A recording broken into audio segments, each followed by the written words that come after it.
So as is usual, I need to service my Tiger Triumph 800 XCX, which is not this one, and as a result, loan bike, boom! So this is the updated version for my Tiger 800 XCX, so this isn't the Tiger 900, this is the version before the Tiger 900. This is the one with the LCD screen and a whole bunch of other updates, and let me run you through them and see if it's worth upgrading to this model. Are you getting anything cool, or should you just wait for the Tiger 900 to be cheaper and available to you? Sometimes when choosing a model of bike, you may have the choice of this, a newer model, or the previous year's model, which granted should have less features but is also a lot cheaper. Here where I stay in South Africa, you're talking about a 30 to 40% price difference between, let's say for instance, the older Tiger 800 and this Tiger 800. Now, one of the new features that you're going to get on this bike, except for different color schemes, is you're going to get a new dash. The new dash is not bad. It's LCD, so it is quite nice. This of course does have different riding styles basically, so you can change what that looks like. That's probably the biggest feature upgrade, and obviously the electronics. Electronics wise, this is basically just newer modes, so now you got 5 modes as opposed to with the previous model you only actually got one user customizable mode. Whereas in this instance, you actually get, you still get one with the Pro setting that you can change to anything, but you can modify the individual modes to do anything you want now. Whereas with the previous model, you would have one rider mode, and you would basically have to change that one rider mode into whatever you wanted it to be. Most people change it into sport mode with no traction control, as there are no other, there's no other mode that will do that for you apart from off-road mode. So that's one thing to consider. Newer electronics means different buttons, a different bunch of switches. For instance, the heated grips on this is a small button here, as opposed to on the previous Tiger 800, which they have like a button that's over here, which isn't, if you can kind of see there, you got to reach over. But that's a small thing. Heated grips, yeah. The cruise control has also been moved from the other side, so there actually was a button. The cruise control on the older one is over here, whereas the cruise control on the newer one is on the left hand. Feel how you want about that. One thing to talk about is, who is the Tiger Triumph 800 XCX for? It's definitely more of a tourer off-road bike, leaning a bit more on the tourer side of that. It's definitely capable off-road. I've also been to an off-road training course where we did some truly unbelievable things on a motorcycle that weighs 230 kilograms. Yes, super capable off-road, but really kind of made, I think, more for touring. I think if you were going to do way more off-road, there are better options, especially now with newer bikes like the 790. Yeah. Of course, the opposite side of that coin is that this will at least be nice to get you to where you need to be to go off-road, which in my case, I'm probably doing around 80 kilometers of highway to get to the closest off-road place. So consider that at least for those 80 kilometers, I'm super comfortable. Let's talk about the negatives first. Now, if you've watched any other Triumph Tiger reviews, negatives are somewhat hard to come up with. It really is a well thought out motorcycle. It is really well made. But let's talk about some negatives if we really had to nitpick. One thing is that the mode that you're in resets back to road every time you change it. Now, what is nice about this is that it will remember if you're in road or rain mode and stay in that mode between changes. But it won't, for instance, let you leave it on off-road mode. If you put it in off-road mode and then you cycle the ignition off and on, it will reset back to road mode. See that as you may. Bike with electronics, I don't know. I think we kind of all expect that it's just, we're gonna have to fight it sometime. I don't know.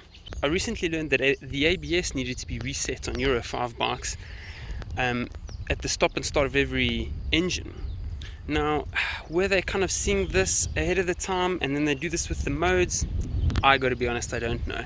The other thing that you could consider a negative is the cost. A newer bike with a fancy new LCD screen is going to set you back more money than an older one without an LCD screen. So that's one thing that you're gonna have to think about. It's definitely more money for a newer motorcycle. That is what it is, to be honest with you. I don't think you're gonna get any motorcycle newer model without paying more. So that's one thing to keep in mind. This is going to cost you more money. I don't 100% know what the prices are like everywhere in the world, but I know for a fact that locally you're probably going to pay around 20 to 30% more for a newer model. That excludes, of course, any accessories that you added. You know, the great thing about used motorcycles or slightly older motorcycles is that someone may have fitted in aftermarket exhaust, someone may have fitted some nice luggage options, a nice top box, maybe even heated seats, which you do get as an option on the older one. So, you know, that is always something to keep in mind. You are going to pay more for a newer bike. Now, let's talk about the pros list, or changes and updates that I kind of like.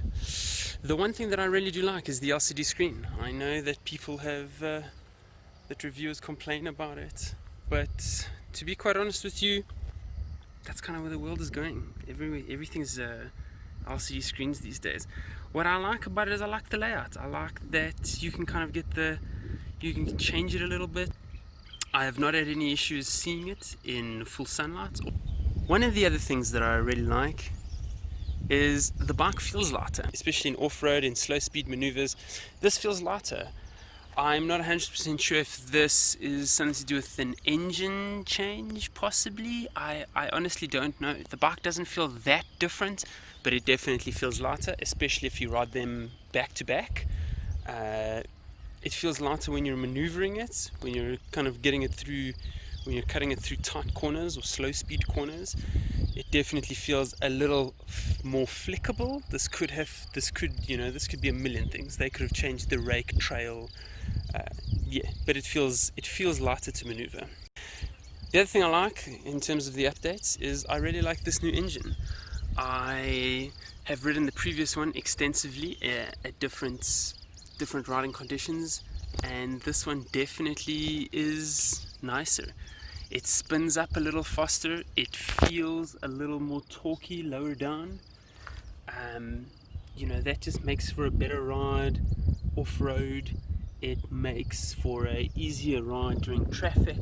It makes for a better commute. It makes better slow speed riding. The other update is updated wind protection.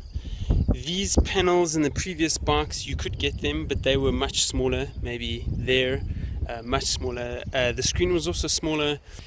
Even on all of its lowest setting, this is already a little bit higher than the previous one.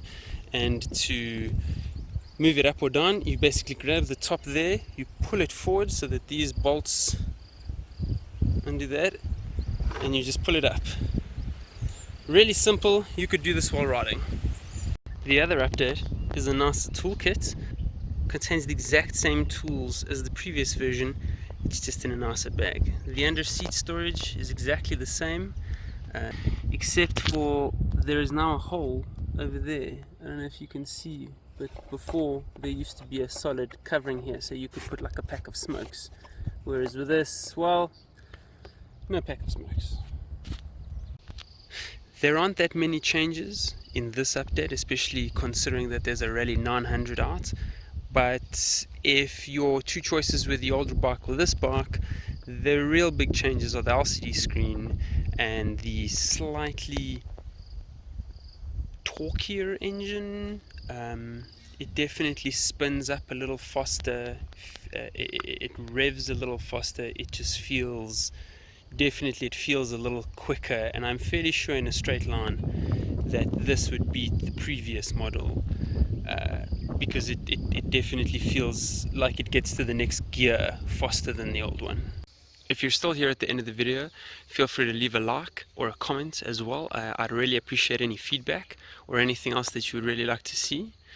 Subscribe for more of this content. Thanks so much for watching, and I hope you have a great day.